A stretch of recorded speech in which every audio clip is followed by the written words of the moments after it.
Ladies and gentlemen, welcome back to a new NSL Live Talk, and look at all those smiley, happy faces there on the screen. It is Chimera. Hello. Hi everyone. Hiya. And they are in the United Kingdom, of course. But as we figured out earlier already, I mean, I don't know if we ever talked about this so much. I think I've mentioned it. You really literally almost live on the same drop zone. I mean, you know, you're not living in the tents and in the campers, but you're close. To explain that situation a little bit, because it sounds like heaven. Yeah, we all live about 5 minutes away from Langer. So Langer's just over there. We can see the planes taking off. I think Will probably lives the closest. I'm about half a mile away from the drop zone, I think. So yeah. And then James and Sarah are about, what, a mile the other way? Yeah. And I'm about 3 miles away, and Pete's about 4. Yeah, it's worked well for us this season. So did you, I mean, did this all happen after you had decided to you know, be Chimera? I mean, with this lineup, or was it already all in place and you met at the drop zone? Basically, it's all coincidence? Well, actually, when Will joined the team, he had to move to Langer to be part of Chimera. He lived too far away at first, and so he used to live 8 miles away. Yeah. That was too far away. Too far away. Oh, 8 miles. Yeah, man, that's bad. That's almost as bad as my location. I'm probably 8 miles away from the drop zone. Terrible. I mean, you should be able to walk there, right, Laura? Yeah. Or Will now. Anyhow, so that is a serious advantage for a team. And you're hopefully taking full advantage of it. When the sun comes out, you know, whatever, let's meet in 5 minutes at the boarding area. Yeah, definitely. Well, we've done quite a few jumps at Langer over this season, just going after work, just doing maybe 3 or 4 jumps straight after work, which has been really good. I have been dreaming of that always. I wanted a team in the land, you know, really locals. I mean, real locals. You can do that. You can do 1 jump in the morning before you go to work. Yeah. And then 1 for lunchtime, 1 in the evening, 3 jumps every day. The whole year long makes 365 times 3, 900, over 1,000 jumps. Yeah. Just for the, you know, keeping your job and. I think you're overestimating British weather a little bit. We should have thought about mornings and lunchtimes. Oh well, so now you will take full advantage of that for the preparations for the world. Where do we start now anyway? So last time we talked was in April last year, I believe. You were introducing the new lineup, Pete and Will, right? So I think that was our last meeting. And a lot of stuff has happened in the meantime. I think it's for sure we have the same people on the screen, so that seems to work well. Yeah.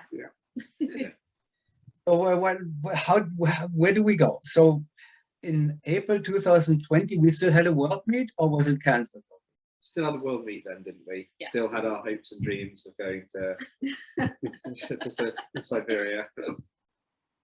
Yeah, I think last time we spoke to you, we were still planning to go to America. Oh yeah. We had an Eloy camp planned with Nicholas. We had Siberia planned. We had some Emporia Brava trips planned. And of course, all of that fell apart because of COVID. By the way, where is Nicholas? Is he going to join us here, or is he... He's training. Training. Who cares about when you train in the morning, at lunchtime, in the evening, right? So all day long time. Okay, so then nothing happened in 2020. No Emporia, no America, no Siberia. Everything went away. Mm-hmm. So then 21 came. And you could still train, you know, at your place, or was Langer closed eventually too at some point? It was shut to begin with, I think. It was shut between January and March, and then it opened at the end of March. Is that right? Yeah, I think so. Well, that's when nobody's jumping in England anyway, right? February, March. And We got really good at rejigging our training plans. I can remember on one occasion it took us 20 minutes over a phone call to rejig a season training plan at one point. So, And then 2021 began to roll a little bit. Training became possible, and then the Tanai came, or or the cancellation of Tanai. You went, so in 2021. Now you were excited again because it was rescheduled, and you didn't go to Siberia last year in last year, but then you would go this year, and then something again unexpectedly happened. Yeah, Tell I us a think- story that must have been so disappointing. We sort of expected it because British Skydiving had been talking for a while about still needing to make a decision. So we always knew it wasn't guaranteed that we were going. And it was disappointing when they did make that decision, but understandable as well. Yeah. I think for us it was a case of just being ready for whatever decision and whatever outcome was, making sure that if we went to Tanay, we were ready. British Nationals happens, we're ready. So just taking whatever opportunities there were and making the most of it. And you were obviously not the only, teams in a similar situation, because 9 teams in 4-way open, that has never happened in my lifetime.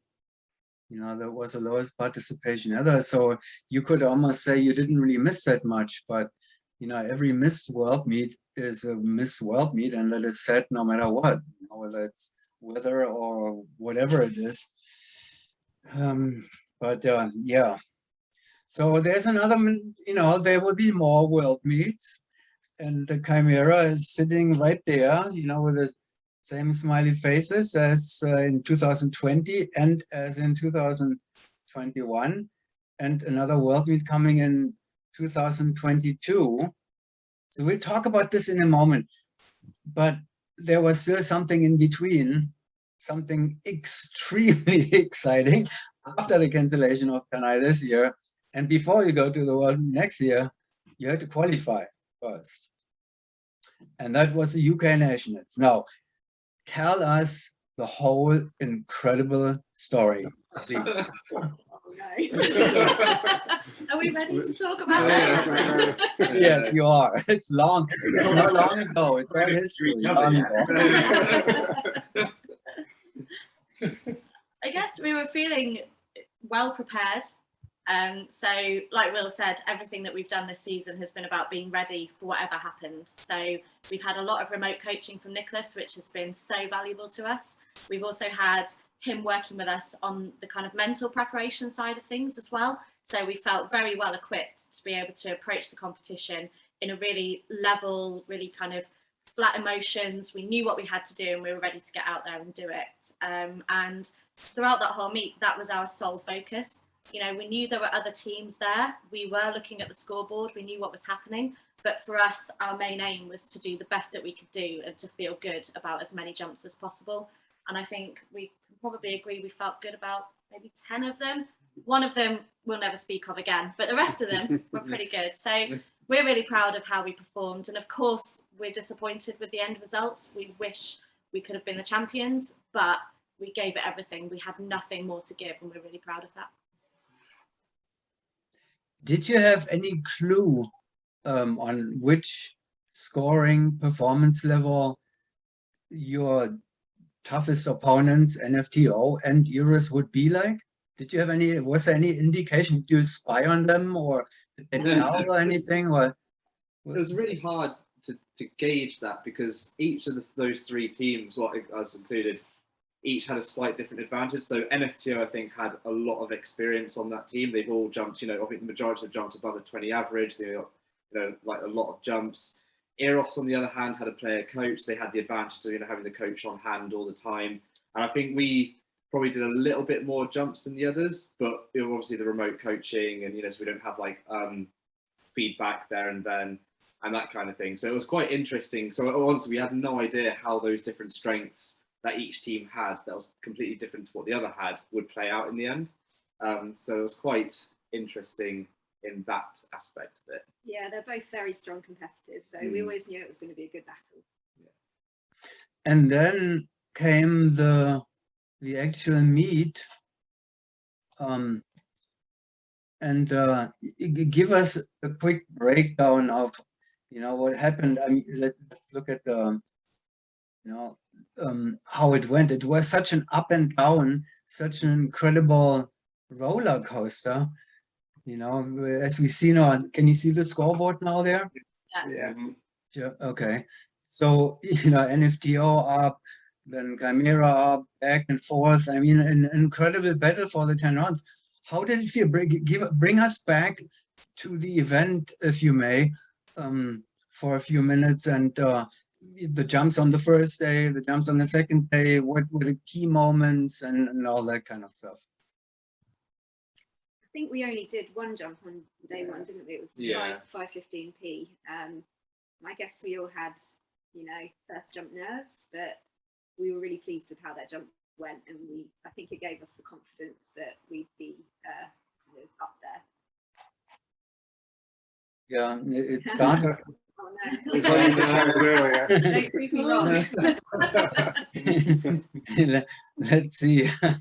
Some of it at least. I don't know if we will have the time to look at everything, but debrief it a little bit for us. So that was round one where you gave an NFTO 1 point. I think, as Sarah said, it was a long day waiting around on the ground. I think we got the call at 6 p.m. in the evening, so it was a long day of waiting. Would we go? Would we not? And it was nice to have this round done and executed as we did it, especially given the waiting round. And it was a tricky jump as well, a slot switcher with a 15 in, not the friendliest first round. Yeah, because for me, like 15 is one of those blocks that even when you do well, it just feels horrible. I won't use the term that Steve Hamilton describes the way he does. But yeah, I'm really happy with a tricky jump. How well it went. So you knew by then it was a it was a pretty good jump for you, and then you saw that you were still 1 point behind NFTO. Was that kind of, did you feel like, oh good, we are competitive, we're only 1 point behind, even with a good jump, or did you feel like, oh my, that'll be tough? It's hard to say, because like 1 point, it's really hard to judge because different teams have different strengths. Because I think we've been jumping long enough that sometimes if you're 1 point down in one round, you might be 2 points up the next. So I think 1 point, it just shows that it's going to be a tight competition. It didn't necessarily think, oh no, they're better than us. It just kind of made me think it's going to be a tight one. Yeah. Okay. Well, let's look at the next ones and see. So this was the first one. What did Niklas say on the end of the first day, which means like after the first jump? What did he say? He said we were incredible. Good. He said he wished we were at the World Meet because we would have definitely beaten Hayabusa. Yeah. That was what he said. Great. So here, so this jealous of my looks. So. He's jealous. We have an interesting relationship because there's that jealousy at the core of it. Is it jealousy? Is it true love? Nicholas has been so supportive to all of us, and he really prepared us for this meet, and he told us, as long as we do what feels good to us and we get down and we're proud of our jumps, then he would be happy with that. So I think he was pleased after that first day because we were. Yeah, exactly. I feel like that when I'm coaching. I don't really care, how where they're standing, what the score. As long as they're looking good, I want my teams to look good. That makes me happy. If they look crappy, then I'm a crappy coach. So that doesn't. I'm sure that Niklas feels the same way. As long as you're looking like you learned something valuable, you'll be happy. It helps having awesome rigs as well. Yeah. Definitely. Yeah, it sure does. So We you probably know, don't need to watch this one. Oh, yeah, right? this is Skip this one. this is the bad This did one. not go well. Yeah. uh-oh. Yeah. Oh, no. How many Yeah, points did you lose there? Oh, 100. Yeah. I think we probably lost 3 or 4 points on this round Yeah. compared to how we could have done. Yeah. And somebody got a nice kick in the nose there too on the four. This was the only round of the meet where we got down and thought we really could have done that better. I think if they judged the second half of it, it would have been fine. I know. But sadly, it's not the way. But it's to be expected. It's a 10-round meet, and we knew that, or 11, and we knew that some of the jumps would not feel as good as others. So we were actually really pleased that there was only one where we really felt quite, not good about. Yeah, let's jump forward quickly and just look. Let's look once at the leaderboard. After later on, so not here. I'm going to go back to. Hopefully that'll all work. Here it is. So here we are at the leaderboard, and we are at the end of. We're coming towards the end of the competition now, and it is still very tight. In fact, it was. They were 3 points ahead after the first day. They had a 3-point lead. Yeah, round 7 was on the second day. Yeah. Yes. Was the end of the second day. Yeah. Okay, so you're going tight into. No, that's two. No, you're going. We're Where are you 3 at this points point? behind Yeah. going into the third Final day. day. Okay, so you knew through the first 7 rounds you knew already it's gonna be a thriller. It's gonna be nerve-wracking. Yeah, and then we have around 8, 9, 10, 11. So the whole last day, the third day. So how did this come to you? Well, I think one thing on our minds was the last couple of rounds are quite slow. We're 3 points behind, so we know there's quite a bit of pressure on round 8 as well to pick up more than just 1 point there. So, but again, it was a good round for us.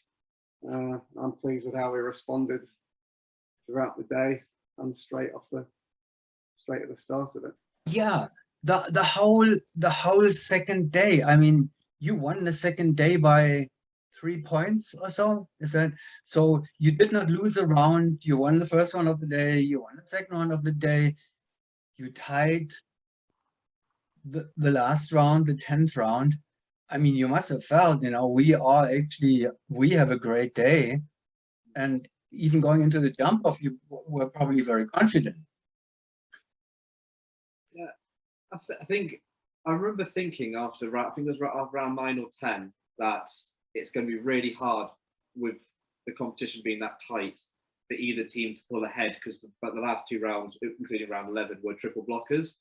I remember kind of compartmentalizing that, because you still think, oh no, have to, can still win this. But I remember just like that thought popping up. But yeah, with those 2 rounds, it would have been hard to pull ahead. But it was very tight. I think we were very close to closing that final 12. I think it was like a few inches. And there was live judging, right? So that is what went through my mind. You're winning the first one, or you're winning the second one of the day. You're tying the third one of the day. You're watching the tiebreaker now. You're completing the last formation in the tiebreaker a second earlier or quicker, than NFTO did, and then you're losing the meet. So how did this? What's the psychology of that? Well, it's bullshit, isn't it? I'm joking. That was great. That was straight. Obviously, no editing. It's live. Obviously, just on that. Obviously, you go into a meet knowing the rules, and so you can't feel bad if you lose on within the rules of the meet. That was You can't have it. yeah. Did you know going into the jump off or at the end, did you know the rule book? Yeah, we Yeah, knew. Will went to find out specifically. We Yeah. did double check it, Yeah. but yeah, we knew So that one. you knew you had to win the round. I think it's a really interesting debate, though, which order the tiebreak should be in. And, you know, we definitely can't argue about it because we knew what the rules were. But going forward, I think it's a really interesting discussion to have. So are you questioning the rules now? Because I mean, to me, they're two No, different. we're not questioning the all sorts. It's just an interesting debate. I guess all the different, all the different tiebreak rules. They've all got their merits. They've all, it's all got their pros and cons. So it's just an interesting. We just read your post. Yeah. On Sky. Tell us the pros and the cons of the tiebreaking rules. You may, please. The one that we use, so the first one that was used that meant that we didn't win the meet is obviously the look back and the highest scoring round wins, which, the pros of that are that it's very clear cut.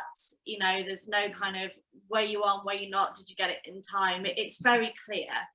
The cons to that, though, is that if we think about how we want 4-way to evolve into the future, that way of doing it gives an advantage to those teams who are stronger in the random rounds, because that is inevitably where you score the most points. So if we want teams to continue to get better and stronger in blocks, that tiebreak rule actually doesn't facilitate that. So we do not argue it at all. Like, massive congratulations to NFTO, they won fair and square. But I think as we look ahead to the future, it would be interesting to discuss whether that's the most appropriate one or not, or whether it would be more appropriate to have a look at, who had scored the points soonest in the jump off, because then the onus is just on the jump off to find out who the winner is, rather than going back to a previous round. Yeah, and that's what a jump off is for, actually, right? I mean, that would be. I guess in some ways it's more consistent with other sports as well. If you look at something like football, when they get to the penalty shootout, if they both score every goal, they don't go back to the first goal scored in the game. Or if you look at show jumping, the jump off is based on who completes the round the fastest. So I guess that would make it more consistent with the other sports that are out there. But for sure, we couldn't have argued it about nationals at all. And as Laura said, NFTO are very worthy. Yeah, and actually on that, huge congratulations to NFTO for a really impressive battle, and obviously those girls are awesome flyers. So we are absolutely not disputing it at all. That they earned it and they won. Absolutely, won admirably and fair and square. Yeah. And you can easily say that because you're not really in competition with them anyway. In other countries, it might have been a different situation, or with other teams, because they will go to the world meet and you will go to the world meet too, right? Because you're the open class team. Not necessarily. No. So we still don't know if they're going to decide to be the female team or the open team. Oh, so the team can decide this by themselves? Huh. Not really sure on that one. I guess just need to clarify it. But yeah, I guess we're not saying we're definitely sure that we've qualified. Yeah. Well, why would you go to the open class where you have no chance for a medal, while you could win a gold medal in the 4-way women category if it's there, it exists. So we, I guess, yeah, I think the likelihood is that they choose women. Again, this is all just assumptions, but I guess what we're saying is that they could decide to go open, in which case we wouldn't be able to go. So we can't assume we've got the slot, because it's with those guys. So to get kind of possibly a second chance, you tried to beat microclimate in 8-way then. I don't think we really thought we'd beat microclimate. We had a lot of fun. We had a lot of fun. We had a lot of fun. But it was just a fun competition. I didn't think we thought we'd actually beat them. It was just it was fun just to little bit. We're such good friends with Chimera, with Eros. Eros, yeah, we're all Chimeras, good yeah. friends with ourselves. We're good friends with Eros, so it was always a plan that we had kind of bubbling in the background, and then everything just aligned and made it possible. So that was a lot of fun. But no, we never thought we'd win. No, With 4 whole training jumps. yeah. Yes, we shouldn't win, Yeah. and we didn't. Well, it was fun. It was a creative name too, actually, and a nice team name. Yeah. Well, so we have to wait. When will British skydiving make that decision, or when together with NFTO? When will NFTO? Is there a timeline for that, or? Not that we know of. No. It's a I good expect question. there probably is, but Yeah. I don't think we know that it is. We'll be asking. Well, I guess that is also there is a financial aspect of the whole thing, I guess too, because there's a budget for the teams. I guess that each country has a budget for the teams who are going to the world meets. No, I think. British skydiving aren't sponsoring any teams next year because obviously with COVID they've had to, it's been a lot more outgoings and supporting, like, I guess, aspects of what British skydiving look after. So they are trying to recoup some of the money. So they've said that if you go to a world meet, they'll cover the entry fee, but it's not the normal sponsorship that they normally very kindly provide. Oh, okay. So it makes it a little trickier too then. But you would, of course, the last time you went to an international competition, that was in Eloy, right? I remember that. Yeah, it's a fun competition. Yeah, so you're going back to the same place now for similar competition. Not much will be different, I guess. The format and everything will be the same. Nicholas' home place. Your It's quite coaches. good actually, because I think Eloy feels almost a bit like a home drop zone because we trained so much with Nicholas there. It's just like going to another of your home drop zones, the same as like Langer or Hib. So it's definitely quite like a nice feeling to compete there. Yeah, and I'm sure you're planning to go there earlier in the winter, probably, to train with Nicholas again. But we're still to have our team talk, so we take it 1 year at a time. So we've got it like set for like around mid-October, where we'll decide, if we'll continue on. Well, Nicholas will probably try to convince you that he is that you are going together with him, the coach, to the Shamrock Showdown in beginning of March. We'll see about that. Nobody knows by now, I guess. Nobody knows anything. But it will take place most likely. I cannot see that that it will be cancelled. But we'll find out. Well, thank you very much for taking the time, and keep me and us up to date, please, for whenever anything is happening there. By the way, did you follow? I mean, right now there are all those national championships happening. I'm sure you're following your potential opponents and friends. Did you follow this in Germany with a round 10? Oh, I don't know that I saw that. I guess it's just been so emotionally battered from our own nationals that. Yeah. Well, it's emotion. I mean, I couldn't believe it. That in Poland, a 1-point battle between the open class team and the female team, 1 point difference. In Germany, the reigning champions Atomics, they were up by 3-4 points until round 9. And then round 10 was a super sequence, 5 randoms. They lost 10 points in that one round. Wow. Oh, no. Yeah. So that was its own drama. So there's drama everywhere now. I love it. Yeah, it's great. I mean, I feel terrible. I feel happy and lucky with the teams who are, who are winning or who have more luck. And I feel sad with the teams who are, on the other side of it. It's very emotional. But it's all happening and it's very interesting everywhere. So I hope that soon we all see each other at the drop zones again more frequently, more often. And at the latest next year in Eloy then. And again, I'm waiting for updates. Okay. In the meantime, good luck. Go for, I guess, tomorrow morning's jogging again in the morning, team jogging, and then Of course. Cool, yeah. Every and day. then team lunch, and then sunset jump, I guess. Huh? Yeah, sounds good. Okay, guys, thank you very much Thank you, Awesome. Claire. Thank you. Cheers, taking Kate. the time and putting this all together. Really appreciate it. Good luck Thank with you. everything. Thank you very much.